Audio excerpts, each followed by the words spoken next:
La idea era plantear pues propuestas, hemos hablado de problemas, ahora se supone de plantear posibles soluciones o posibles soluciones en clave de proceso y paso la palabra para quien quiera intervenir. Y quien quiera comentar alguna cosa relacionada con lo de antes, enlazándolo con la parte propositiva, pues abiertamente, vamos. Tiene la palabra. A ver, Gilberto Eugenio. Bien, buenas tardes de nuevo. A mí en el análisis del problema, en el diagnóstico, me hubiera gustado que hubiera intervenido Mario para analizar un poco más específicamente el caso de Azuaje. Lo digo porque si dispersamos muchísimo la atención sobre el objeto del taller de hoy, pues claro, evidentemente nos podemos ir por muchas vías, ¿no? Porque la problemática, no hay que olvidar un aspecto, es decir, la problemática del agua en cualquier lugar, y específicamente en Gran Canaria, es enormemente compleja y diversa. Y probablemente la problemática del agua en Galdar sea bastante diferente a la que tenemos en Tirajana. Entonces, el foco de este taller, de este proyecto está, lo digo para recuperarlo, ¿no? Está hablando de las comunidades de saucedas en determinados espacios, barrancos, ¿no? Que se han elegido algunos en la cuenca de Tejeda, Barranco de Azuaje y Barranco de los Cernícalos. Yo creo que son importantes otros también, como el Barranco de la Mina, que no debemos olvidarlo y que está muy ligado a la cuenca de Tejeda. Pero la diagnosis del problema probablemente sea diferente en Cernícalos, en Tejeda, en La Mina y en Azuaje. Lo digo por eso, por si Mario después se anima y dice algo más específico de Azuaje. Pero bueno, por ejemplo, el Barranco de los Cernícalos depende mucho del tema de las galerías, que lo comenté antes, y de algo muy concreto, que es el tema de la heredad del Valle de los Nueve.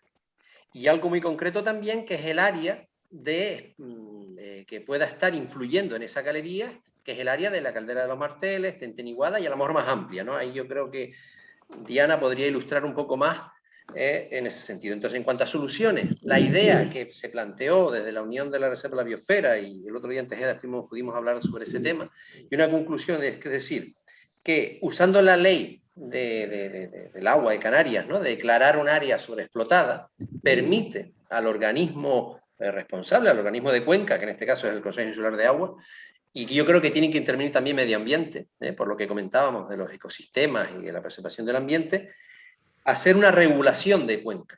Es decir, en esa área establecer medidas, limitaciones a la explotación quizás excesiva, de regulación de determinados pozos, porque probablemente sean los pozos o sondeos los principales que desequilibran esos entornos, independientemente de la infiltración y demás, que todos sabemos por dónde va, pero el cambio climático nos condiciona y la reforestación la podemos hacer a largo plazo. Pero sí se puede actuar directamente sobre la regulación de esas cuencas y la regulación de los caudales que se extraen, con el objetivo de recuperar o de priorizar las aguas, ya sean a nivel de naciente o de las propias galerías que aportan determinados caudales y recuperar esa zona. ¿Por qué? Porque si nosotros garantizamos que las comunidades de SAO se mantengan en esos cauces, estoy hablando de Cernícalos y otros, también estamos permitiendo que haya más agua en superficie o incluso se recuperen algunos nacientes perdidos y que repercutan en el entorno, es decir, también para la agricultura y demás. Es decir, yo no veo ningún uso contradictorio entre mantener la sauceda en un cauce y el uso agrícola, porque simplemente el cauce sirve como elemento de tránsito de unos caudales que proceden de galerías, de unos nacientes, hacia los puntos de uso. Entonces hay que buscar esa compatibilidad. Entonces, la declaración de áreas sobreexplotadas, yo no digo a nivel insular porque estamos hablando de una gran complejidad, pero por comarcas concretas, y en la zona de cumbre es evidente, sí puede beneficiar tanto a la agricultura local como permitir la regulación de esos caudales que se extraen, que fíjense que se extraen con una perspectiva simplemente económica o incluso especulativa. Es decir, el que puede traer agua de la cumbre y la vende más cara en Galdar, por un ejemplo, yo no sé, los compañeros de Tejeda pueden decirlo, un ejemplo claro es el tema de la presa de los Hornos. ¿A dónde va el agua de la presa de los Hornos? Norte, sí. Es decir, pero vamos a hablar para no desviarme del tema. Entonces, eso yo me parece una propuesta para las alegaciones interesante. Declarar o definir algunas áreas muy concretas como áreas sobreexplotadas, quizás no toda la isla porque sería más complejo, y hacer inventarios y hacer actuaciones de regulación de cuenca para priorizar esos caudales por estos barrancos. En beneficio también al final, un beneficiario indirecto van a ser las propias heredades y los propios usuarios de las aguas superficiales, porque a lo mejor se incrementan los caudales o a lo mejor, o por lo menos, dejan de decrecer como están decreciendo en estos momentos. Otro aspecto importante es el tema del tránsito de agua de zonas altas hacia la costa. Eso es un caso evidente en el caso del Barranco de la Mina, con la derivación de las aguas del túnel hacia la presa de la Siberia, que no baja más hacia Tiaca, pero en el caso de Cernícalos, en el caso de otros espacios, en la costa o en las zonas más costeras, de medianías y zonas bajas, donde se utilizan esas aguas, existen otros recursos alternativos. Yo recuerdo cuando en los años 80, los años 90, se dejaron de cultivar plataneras en Telde porque el agua era carísima y se abandonaron los cultivos, porque aquí en la costa no había agua o estábamos tratando aguas contaminadas por la intrusión marina. Hoy en día, las principales fuentes de producción de agua están en la costa. No solo estamos hablando de agua desalada de mar, que Gran Canaria es un lugar impresionante en cuanto a la capacidad de producción de agua desalada de mar, sino también aguas regeneradas en la costa. ¿Qué ocurre? Que en un momento determinado estamos hablando de litros por segundo, estamos hablando de caudales muy pequeños que pueden aportar mucha vida en esos entornos.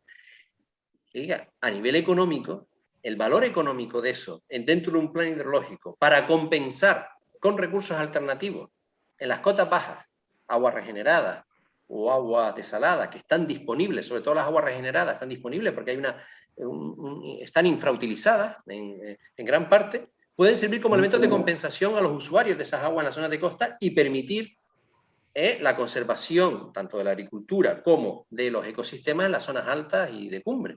Si hay pérdidas por evaporación que se puedan contabilizar o lo que sea, oye, ¿vale? Compénsale con los recursos en un punto de entrega aguas más abajo, de aguas públicas que incluso se disponen. Esa podría ser una de las vías interesantes, ¿no? Y después otro aspecto que yo creo que hay que trabajar es que las poblaciones locales puedan percibir los beneficios de la conservación de este tipo de ecosistemas, ¿eh?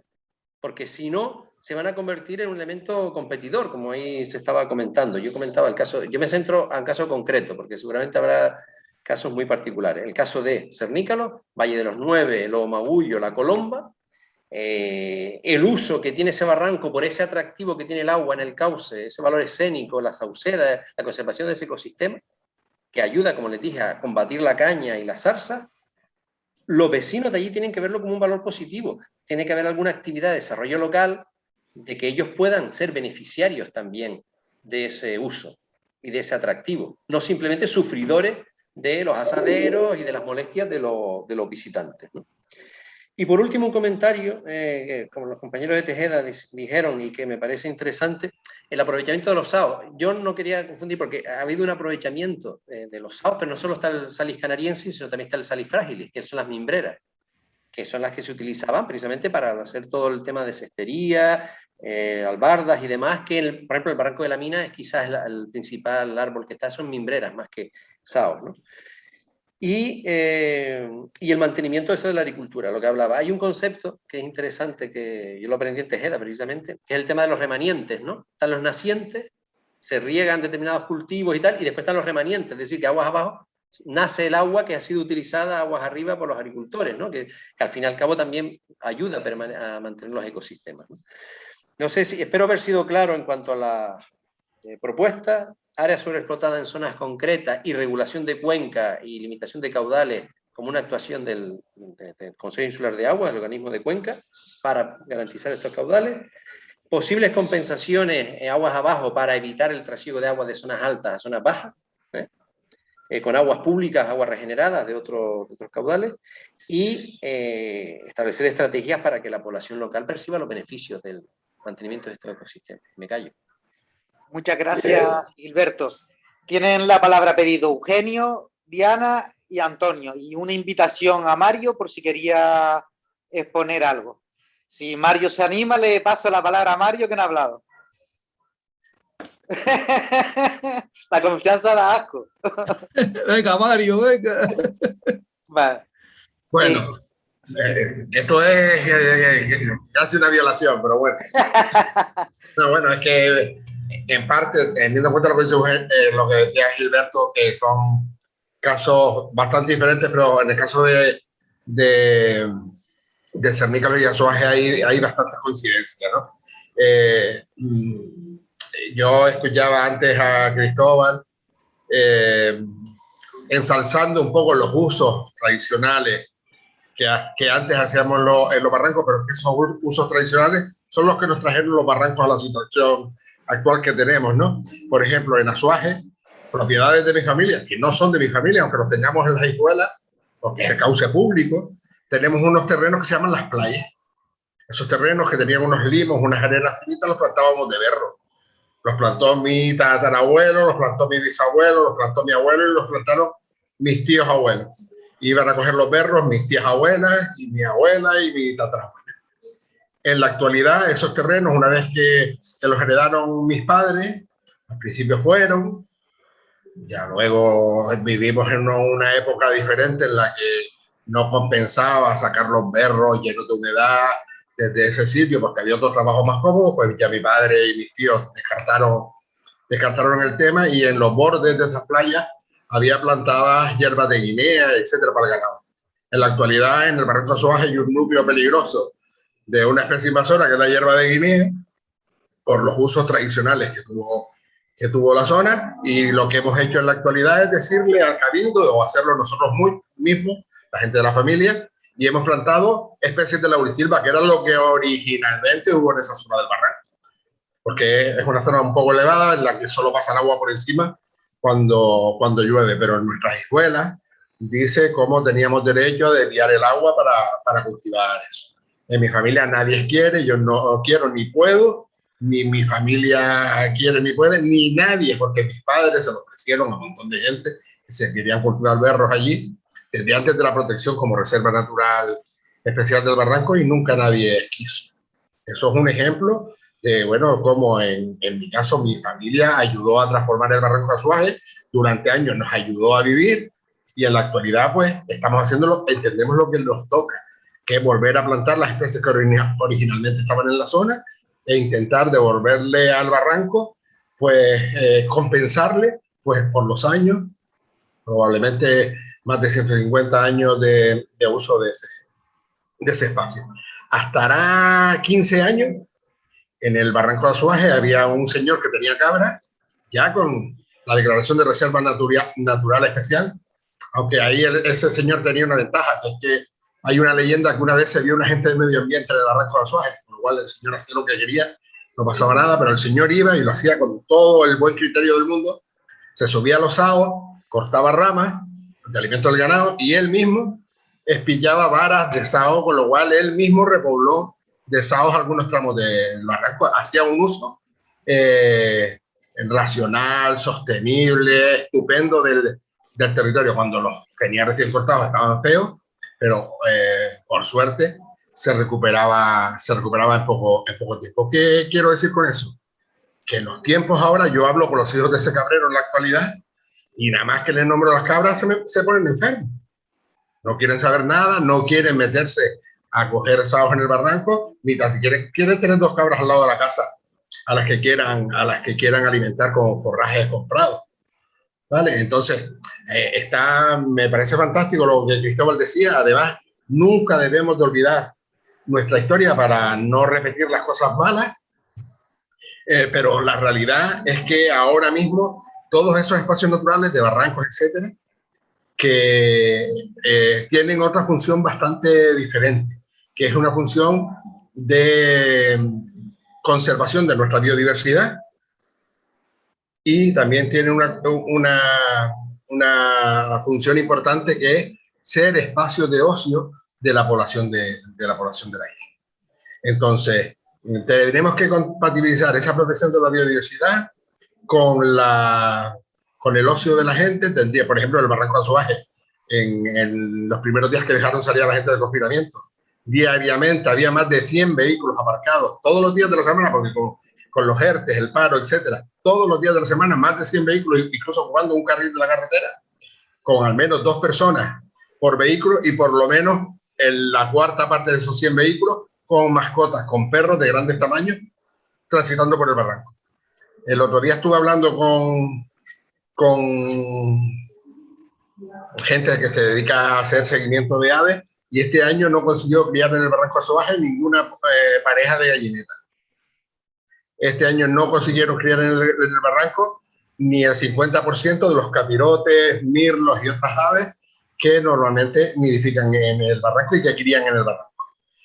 Una pareja de gavilanes que estaba asentada en el barranco hace meses que no la vemos. Entonces, los espacios como este también necesitan un poco de cariño, un poco de reconocer la historia que tuvieron, pero también necesitan un poquito de control y de vigilancia. Y fundamental, creo yo, es que un proyecto como este, que deja fuera, evidentemente, pues, el barranco de Tirajana, donde hay saos, o el barranco de la Mina, pero tampoco se podían cubrir todos, es evidente, es un proyecto pues, en un tiempo concreto para ejecutar y no da tiempo de hacerlo por completo, pero sí creo que puede servir de avance para empezar a ver ese tipo de cuestiones. Importantísimo las aportaciones de Antonio y de Cristóbal para que en próximas ediciones de este proyecto, y habría que hablarlo con Juan y a ver si hay o si los fondos líderes sacan alguna línea por ahí, pues intentar también recabar todas las tradiciones vinculadas a oficios, usos, etcétera, de los barrancos, que no debemos perderlo, digo, pero que en la actualidad los barrancos están muy lejos de tener ese tipo de uso. Y afecciones de azuaje, montones, entubados, intentos de entubados, una heredad de aguas que cicatera al máximo, basuras, los cazadores y el plomo, algunos rebaños de ganado sin pastor. El pastor es cómodo, se sienta en la casa, suelta las cabras y las llama por la tarde haciéndole sonar el millo en el cacharro. Bueno, estamos en el año 2021 y bueno, tenemos que tener en cuenta que deberíamos gestionar de otra manera, aparte de haber aprendido de todo lo que pasó de aquí para atrás, pero también gestionar de otra manera para que las generaciones que vengan detrás de nosotras tengan la posibilidad de disfrutar del barranco de Cernícalo, del barranco de Azoaje, del barranco grande de Tejeda y de otros tantos barrancos en la isla que son refugios de nuestra biodiversidad. Y como decía Eugenio también antes, y creo que también lo decía Antonio, y incluso Cristóbal, también son lugares que son fundamentales como barreras verdes para evitar el paso de incendios de unas cuencas a otras. Yo cada vez que veo el barranco de la Mina seco hasta el infinito como está, que todo lo verde que tiene son cañas ya prácticamente, me parece que estar viendo una mecha a la que simplemente le falta un mechero cerca, ¿no? Entonces, pues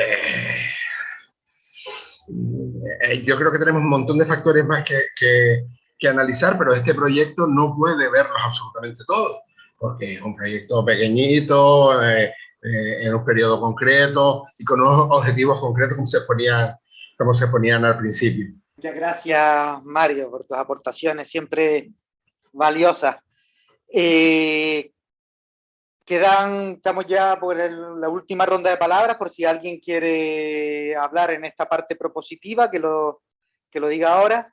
Tiene la palabra Eugenio, Diana y Antonio. Y no sé si Cristóbal quería decir algo, lo veo ahí moviéndose. Bueno, como estamos en la parte entonces propositiva, lo que voy a pedir, síntesis sobre todo, ¿no? Si yo voy a ser telegráfico, aunque sea polémico, lo dejo ahí.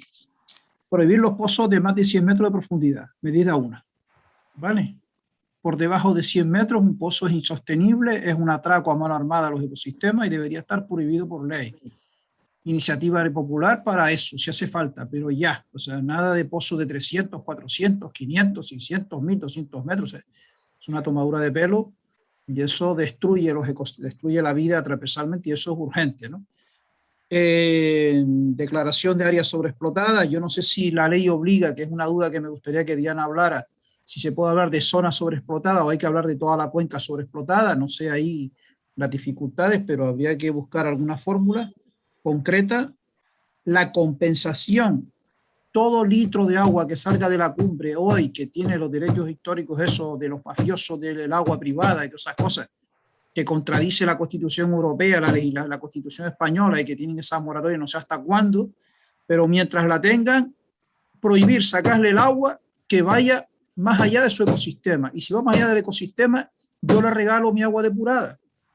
No sé si somos conscientes de que nosotros bebemos agua, realmente no la consumimos, la transumamos, se va a las alcantarillados, pagamos la depuración, un agua que le hemos pagado 2 veces, como consumo y como depuración, y encima la quieren revender. Pues no, señor, que pague los costes de rebombeo y se la regalamos a quien quiera, en sustitución de no sacar agua del ecosistema. O sea, no se puede sacar 1 litro de Tejeda para, como hace titulares públicos, como es el Ayuntamiento de Las Palmas de Gran Canaria, o es el propio Cabildo, que es accionista de la Red de Agua de la Cumbre, para venderle agua al muelle como se vende.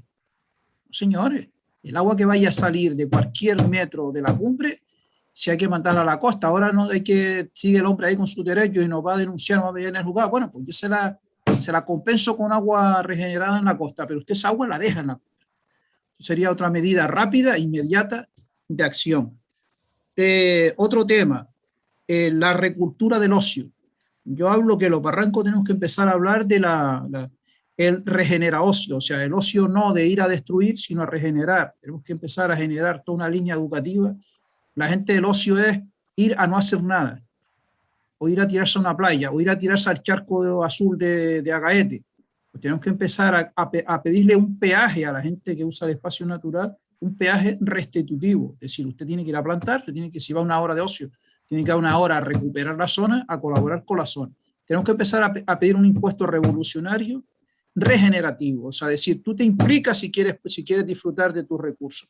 Y eso debería estar en las autorizaciones, en las adjudicaciones, en los paseos, etcétera. Y que eso sería otro tema interesante. Otro tema que es escandaloso. El plan hidrológico es un plan ambiental. ¿Por qué lo hace el Consejo Insular de Agua y no la Consejería de Medio Ambiente? ¿Qué autoridad moral tiene la heredad de agua? Los propietarios del agua están en el Consejo para hacer un plan ambiental y no lo hacen ni los ecologistas, ni los ciudadanos, ni los agricultores. Nosotros tenemos que alegar lo que hacen otros. ¿En qué marco jurídico se fundamenta eso? Tenemos que empezar a exigir que el plan hidrológico lo tienen que hacer los competentes en medio ambiente y no los competentes en los que especulan con el agua. Eso sería una reivindicación importante que hay que dejarla clarita en la ley, porque eso es un fraude que podemos recurrirlo hasta en Europa. ¿Vale? Que los planes lo hagan no los responsables de medio ambiente, un recurso ambiental. Por ejemplo, no tenemos presencia en el Consejo Insular de Agua, ni los ecologistas, ni los vecinos, ni los agricultores, solo las heredades de agua. Acabo con esto porque se me va el tiempo. Vale, pero vamos, que hay que ser claritos, o sea, no podemos estar con pañuelos calientes, o sea, y poner las cosas en su sitio. O sea, es lamentable que en el Consejo Insular de Agua no haya transparencia, no haya representantes de los ciudadanos, de los grupos ecologistas, los grupos ambientales, ni por estar no están ni los responsables de medio ambiente del Cabildo, los biólogos, los forestales, los técnicos, los que saben de medio ambiente. O sea, imagínense cómo se están haciendo los planes. Perdón, gracias Eugenio. Está subido arriba, Eugenio. Diana, tienes la palabra. Vale, bueno, voy a volver a los planes hidrológicos. Vamos a ver, los planes hidrológicos son la clave para ir llegando a objetivos. O sea, incluyen la participación, incluyen la parte ambiental. Es un proceso, lo que les decía antes, que nunca para. No es que lo saquen en agosto, es que eso ya no sirve, Eugenio, eso está obsoleto. O sea, siempre está activo, siempre es participable. Están obligados a participar. Y de hecho tú puedes seguir presentando todo lo que te dé la gana durante ese proceso, que no han terminado de aprobar uno y ya empezó el otro. Es una rueda que gira y nunca para. Eso es lo que hay que asumir. Y lo que pasa es que hay que implicarse, y eso implica saber dónde está uno y dónde puede y cómo participar. Porque luego otra cuestión es que hay unas reglas de juego. Es decir, la declaración de zonas sobreexplotadas está reglada. Puede haber incluso zonas en riesgo de sobreexplotación, que las ha habido. Otra cosa es que se haga después con ellas. Es decir, la presión que hay que hacer en buena parte es para que se haga lo que hay que hacer. No hay que inventar nada. Está ya la participación de todos. Cuando estamos hablando de participación, da igual que sean vecinos, agricultores, individuos. Es decir, ya tiene un concepto europeo de participación que todavía no tenemos asumido.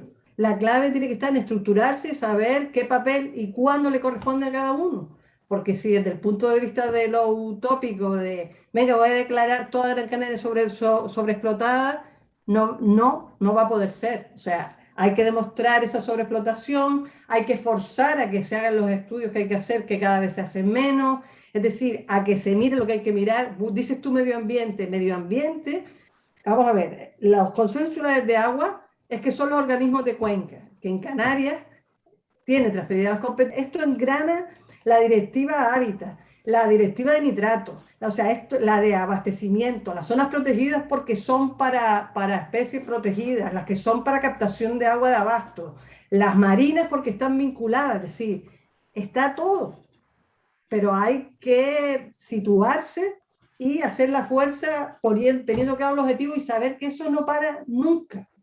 No pienses que es que lo saquen en agosto, no sirve de nada, porque además tienen que ir sacando, primero, esquema de temas importantes, que ahí ya puedes alegar, decir, participar. Es decir, hay una serie de pasos tan largos, es decir, que cada vez que aprueban un plan, los ciclos son de 6 años, pero los plazos de participación tiene que haberla activa porque están obligados, pero la de alegaciones es enorme, lo que no hemos tenido jamás. Lo que pasa es que normalmente nadie alega, se alega al final, a última hora, cuando las cosas no tienen remedio, porque las cosas tienen que estar fundamentadas y cada parte tiene que haber hecho su trabajo, y ahí incluyo medio ambiente. El problema empezó por hacer 7 demarcaciones cuando hay cosas que son de competencia, incluso estatal, porque la SEC Marina, la gestión es estatal.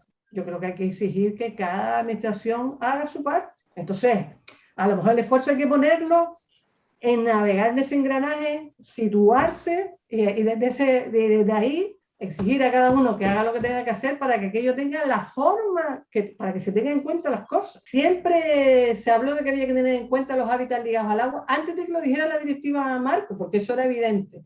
Ahí sí que no había, digamos, cultura de tenerlo en cuenta, aunque la ley ya lo tenía previsto, la de sobreexplotación por causas ambientales. Pero ahora es que es así.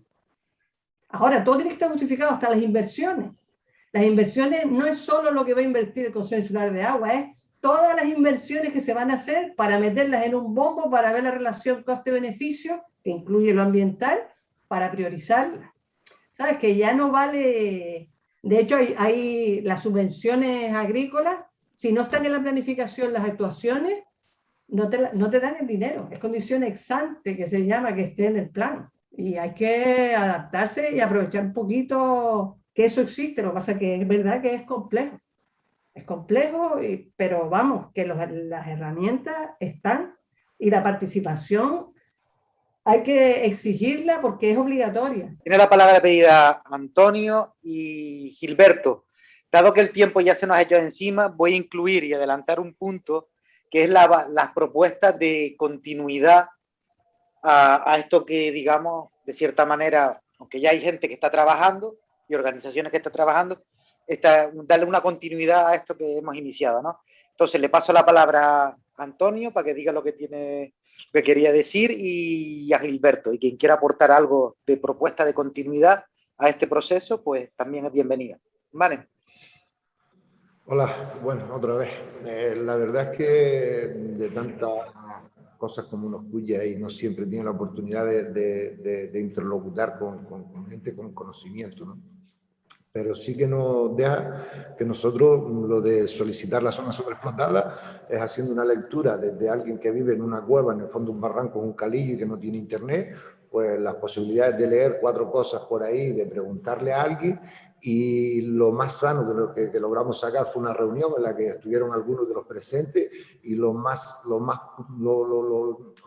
posible que podemos sacar de esa reunión fue la declaración de zona sobreexplotada como una actuación que se recoge en la ley y que era una posibilidad que teníamos para tratar el tema, por lo menos, porque como ni nos reciben en ninguna administración, pues lo tenemos complicado para poder llegar. Y sobre eso estamos trabajando. Sabemos de la complicación de una declaración de zona sobreexplotada en una isla tan grande como la nuestra, pero sin embargo tan llena de recursos en la costa y tan falta de recursos en la cumbre, ¿no? Nosotros, como decía ahí antes un compañero, hay una visión ahí de esa parte de ocio que se tiene con la cumbre, pues sí, desde las zonas urbanas se tiene a la zona del interior de la isla como una zona de ocio, eso de venir a sacarse un selfie, a respirar aire puro, y con eso ya se conforman, pero nosotros tenemos una visión y es la que queremos dejar encima de la mesa, y es el rescate de lo que estaba bien en su momento, de las cosas que nosotros entendemos, que vienen de nuestros antepasados y que entendemos que están bien, y dar algunos pasos atrás, dada la situación medioambiental a la que hemos llegado después de los desastres hechos, creemos que no es pedir mucho, y poner encima de la mesa que hay que rescatar los usos correctos que se daban hace no tantos años tampoco, ¿no? Vamos a lo que vamos, nosotros lo que pretendemos es volver a tener una vida, a desarrollar una vida en un territorio que tiene capacidad para ello. Solo que la extracción del agua, las necesidades de la costa y de las grandes urbes y del gran plan turístico que se montó en la isla, al final a nosotros nos dejaron vacíos. O sea, todo fue a costa de tirar de las cumbres siempre, para los recursos, y los recursos básicos. Y en el año 90 se sacan una ley donde nos hacen, a la gente de la cumbre, nos hacen perpetuamente en el tiempo, por lo menos durante 75 años, si no lo renuevan, con seres dependientes del señor del agua, cuando el agua es pública. Hay un montón de gente, y ahora mismo hay una generación que es la mía, a la que yo pertenezco, que ya soy viejo, que nos vamos a retirar, un montón de gente. Aquí había 1.500 chiquillos en los colegios en los años 70, 60, 70, 70 y tanto, que la mayoría se van a retirar, y tú ahora mismo, con todo lo que yo hablo del pueblo, su futuro es volver de nuevo a su origen, de llegar aquí, no a lo mejor a comercializar, pero sí a arreglar su finquita y a plantar algo y a tener algo. El problema es que no hay una lágrima de agua en ningún sitio. Y tener los recursos básicos, y al final eso redunda sobre toda la biodiversidad del territorio y sobre la vida del territorio. El barranco este no estuvo más vivo, más lleno de vida que cuando se cultivaba y cuando la gente vivía del barranco. Aquí sobraban conejos, pájaros de todo tipo, lagartos, toda clase de bichos. O sea, la biodiversidad en su conjunto vivía en equilibrio. El equilibrio, ahora, cuando se viene o se asume que el campo no es sino una zona para ir de visita, un parque temático, no. Es una zona que rebosa vida cuando el hombre se integra en ella y es parte de la biodiversidad y mantiene un equilibrio con la biodiversidad como se mantuvo durante muchos años. Nosotros no somos los enemigos. Si somos la especie invasora principal del territorio a fecha de hoy, somos los grandes invasores, somos peores invadiendo el territorio que el rabo gato, y consumimos más recursos. Lo que queremos es regulación, porque todo lo que está falta es regulación, pero regulación pensando en las cumbres, desde la visión de la cumbre y no desde la costa. Y en eso es lo que nos quedamos, y somos propositivos, mucho lo que queremos es trabajar. Lo que no quiero es que cada vez que vaya a cortar algo tenga que ir a sacar un permiso. Yo no quiero destrozar mi tierra ni la tierra de mis antepasados, que es lo que siempre me dicen todos los que vienen de ahí abajo. Es que cada vez que vas a tocar una piedra parece que es que tú te quieres cargar la casa de tu padre o la casa de tu abuelo o la finca. Muchas gracias, Antonio. Le paso, a ver, tiene la palabra Gilberto, creo que es la última palabra, y ya daríamos... Sí, vale. Perdón, que mi palabra quiero que sea la primera de este tema de propuesta de continuidad, con tres propuestas muy sencillas, ¿no? Una, o compleja. Una, simplemente dar mi autorización y sugerir a la organización que este documento, este vídeo que se graba, se pueda hacer público, si no en su totalidad, por parte, pero que sea público, ¿no? Porque yo creo que tiene un valor en sí mismo compartir con luz y taquígrafos, si todos quieren, con la sociedad las reflexiones aquí expuestas, ¿no? Eso por un lado, porque puede servir como un elemento de sensibilización, ¿eh? Que no hay que repetirlo otra vez, sino que está que queda como documento público. Por otro lado, tomando el testigo de Diana, y creo que es objetivo de este taller y de este proyecto de investigación, es, oye, elaboremos unas alegaciones al plan hidrológico de Gran Canaria, fundamentadas en el trabajo que se ha hecho desde el equipo técnico y las conclusiones que aquí se han reflejado, para el objetivo de conservación de esos ecosistemas y conservación del agua en esos entornos en la cumbre y que dé vida a esos espacios. Protección de la sauceda como la excusa, como quien dice, ¿no? En estos temas, pero que después tiene otras consecuencias interesantes que se está hablando aquí. El tema de evaluar o solicitar que se declaren áreas sobreexplotadas, a lo mejor más específicas, que se hagan los estudios pertinentes, si no tenemos nosotros todos los datos, que se hagan regulaciones de cuenca con objetivos claros para incrementar los caudales en esos espacios.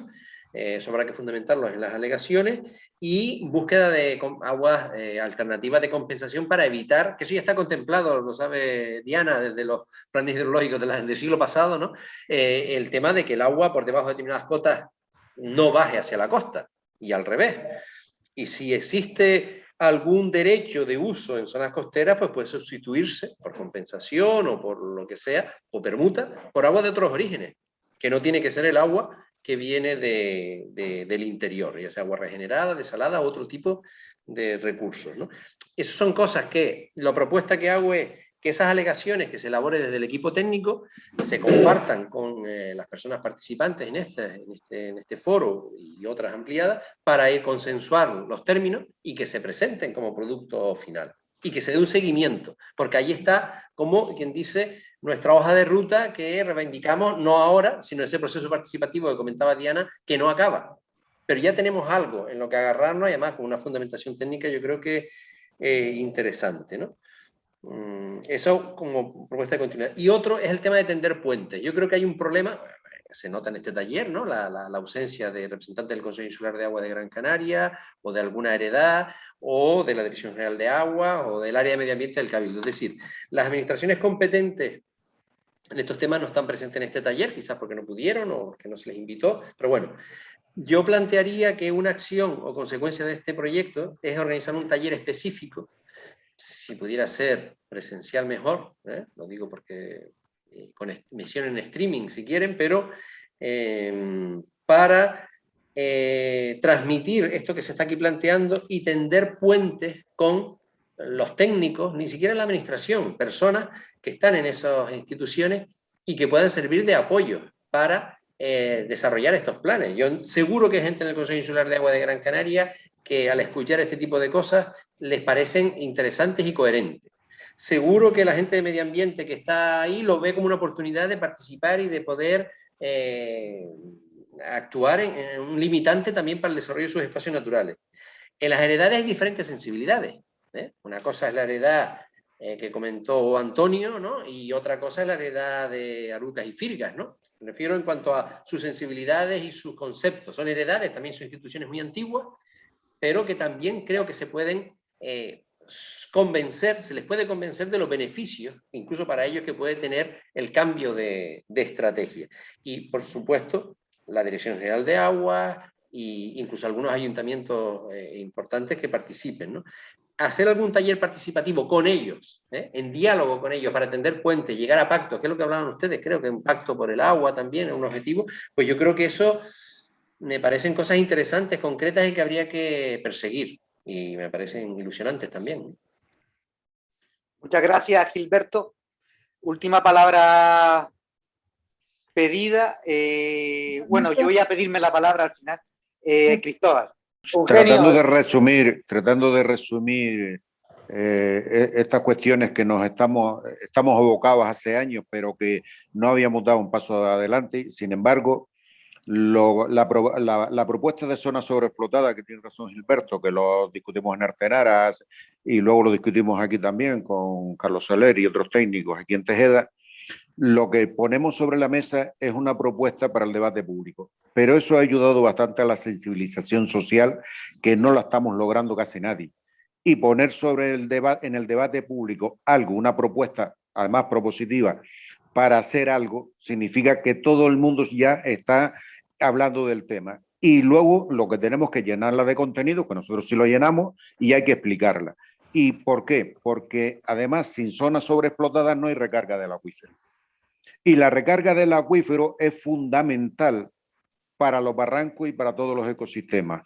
Por lo tanto, si el nivel freático, que nadie lo ha desmentido, está aproximadamente metros arriba, metros abajo, en los 700 metros sobre el nivel del mar, y tenemos una isla de 2.000 metros, pues ustedes se figuran que un tercio de la isla con agua y 2/3 casi sin agua es absurda y además nos lleva a la ruina.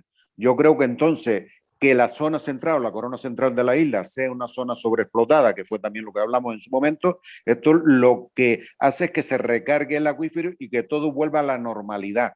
Eso es verdad, y además la ley del Consejo Insular de Agua puede establecer normas de compensaciones, etcétera, y clausurar pozos o incluso delimitar la explotación. Eso se puede hacer. El problema es que son tantas las presiones sobre el Consejo Insular de Agua, porque son los dueños del agua los que están en el Consejo Insular de Agua, no es la población. Además, es el propio Cabildo que se lleva el agua de las cumbres para la costa. Ya no solo es un propietario particular, es el propio Cabildo que participa del naciente de la mina y de las heredades de Las Palmas, Brucio y Viviesca, quien es propietario de esa agua y se la lleva para la costa. Por lo tanto, el caudal de dejar su propia agua en la cumbre es la primera medida. Es porque es agua pública y es agua del Cabildo, que lo puede dejar los regantes de la cumbre y empezar a irrigar la cumbre. Irrigar significa empezar a reverdecer, que funcione las acequias y los remanientes, porque los remanientes son los que mantienen los ecosistemas en la cumbre. Yo, que de alguna forma participé, porque yo he hecho albarradas en los barrancos, he limpiado estanques cuevas, he plantado pino, sao, escobones, etcétera, etcétera, y además utilizaba el sao para alimentar mis cabras cuando era más joven. Es decir, yo sé la utilidad del sao y sé lo que se ha utilizado el sao. Puede ser que haya una especie de, en general, que alguien diga que el sao quita el agua, pero en general el sao fue muy bien aprovechado en la cumbre y todos sabíamos de su utilidad. Yo lo que creo, por otra parte, lo que decía Diana antes, que si no hay naciente es porque no hay agua subterránea. De los miles de nacientes que teníamos en la cumbre, no existe casi ninguno. Yo solamente en la sequía del Guanche, esa es antigua, que le llamamos la sequía del Guanche, existía 10 remanientes que ya no existen porque se entubó esa agua. Yo lo que creo que de alguna forma lo que hay que explicar es quién se beneficia con la recarga del acuífero. Y ahí es donde tenemos que convencer a las heredades, porque son las primeras beneficiarias, que la mina daba 40 y 50 litros, pero que hace 200 años daba 100 y ahora da 10 y no llega, porque yo hice una forma una vez y no llegaba a 4 litros, depende de la época. Es decir, lo que hay que hacer es convencer de que de alguna forma lo que tenemos que hacer es beneficiarnos, porque nos vamos a beneficiar en 10 años, el hierro lo hizo. Y la declaración y por lo menos acotar las extracciones van a beneficiar en un corto periodo de tiempo, teniendo en cuenta que prácticamente el 80% de los pinares de Gran Canaria se han quemado, que vamos a tener 10, 15 o 20 años de muchas menos infiltraciones porque no ordeñamos bien el acuífero, es que es urgente. Hay muchísimas razones. Si tenemos en cuenta solamente los aforos de los nacientes que existen y de los pozos, lo que pasa es que lógicamente eso lo guarda muy bien el Consejo Insular de Agua, no se le dice a nadie, pero lógicamente tenemos más que justificada la declaración de zona sobreexplotada. Y para terminar, me parece a mí que hay una asignatura pendiente que no es conocimiento del medio, me parece que solamente estudian geografía, es funcionamiento del territorio, porque hay que explicar muy bien cómo funciona el territorio, y cuando se saca agua de un sitio es porque alguien se la quita, y además el agua, si no está en la altura,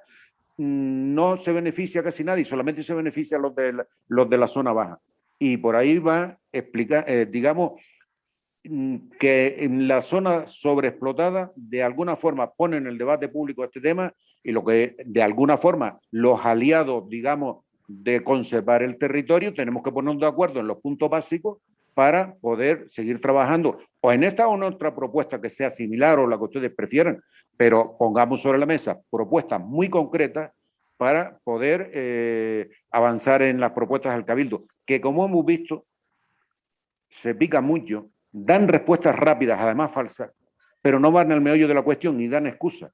Si nosotros somos serios, podemos ganar este debate y podemos trasladarle a la población de Gran Canaria las cosas que hay que hacer. y empecemos por algo que nos beneficie a todos. Nada más, esa es mi opinión. Gracias.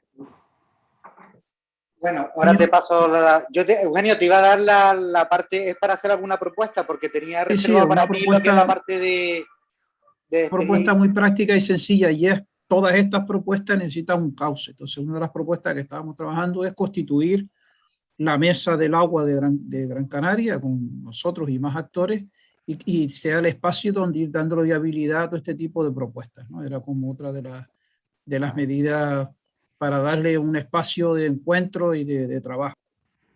Sí, yo quería lanzar dos propuestas, básicamente, por un lado, es decir, plantear, no sé si dentro de este proyecto, porque ya está en su fase final, o algunas mesas de debate online, tratando diferentes temas específicos, dada la complejidad del asunto, con una mirada integral, pero intentando acotar cierto debate. Y otra es la posibilidad de redactar lo que es un manifiesto, un poco que recoja la sensibilidad y los consensos de lo que aquí se ha aportado, aunque me consta que ya hay manifiestos, ¿no? Pero bueno, por sacarle también, digamos, un elemento social a esta mesa de trabajo.